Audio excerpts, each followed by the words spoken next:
আজি আমি আলোচনা কৰিম ABB লিখিত পৰীক্ষাত আহিবলগীয়া 2025ৰ গুৰুত্বপূৰ্ণ কাৰেণ্ট এফেয়াৰ্স। এই ভিডিঅ'টো স্কিপ নকৰি শেষলৈকে চাব। আজি প্ৰথমটো প্ৰশ্ন হ'ল, শেহতীয়াকৈ ভাৰতৰ কোনখন ৰাজ্যত ৰাষ্ট্ৰপতি শাসন প্ৰৱৰ্তন কৰা হৈছিল? মণিপুৰ, জম্মু কাশ্মীৰ, দিল্লী, গুজৰাট। ইয়াৰ শুদ্ধ উত্তৰ অপশ্যন এ মণিপুৰ।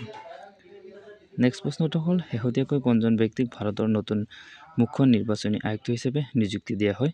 চাৰিটা অপশ্যন দিয়া আছে: গণেশ কুমাৰ, ৰবিশ কুমাৰ, মুকুল কুমাৰ, ৰাজেশ শাহ।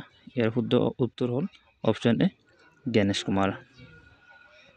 নেক্সট প্ৰশ্নটো হ'ল, 2025 চনৰ অসম বিধানসভাৰ বাজেট অধিৱেশন ক'ত অনুষ্ঠিত হৈছিল? চাৰিটা অপশ্যন দিয়া আছে: ডিব্ৰুগড়, তিনিচুকীয়া, কোকৰাঝাৰ, মৰিগাঁও। ইয়াৰ শুদ্ধ উত্তৰ হ'ল অপশ্যন গ কোকৰাঝাৰ।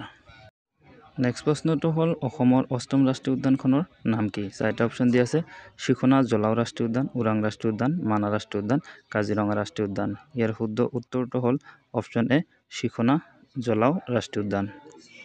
নেক্সট প্ৰশ্নটো হ'ল, বৰ্তমান দিল্লীৰ মুখ্যমন্ত্ৰী গৰাকীৰ নাম কি? চাৰিটা অপশ্যন দিয়া আছে: ৰেখা গুপ্তা, অৰবিন্দ কেজৰিৱাল, অশ্বিনী বৈষ্ণৱ, ওপৰৰ এটাও নহয়। ইয়াৰ শুদ্ধ উত্তৰ হ'ল অপশ্যন এ ৰেখা গুপ্তা। ভিডিঅ'টো ভাল লাগিলে চেনেলটো ছাবস্ক্ৰাইব কৰিবলৈ নাপাহৰিব। ধন্যবাদ।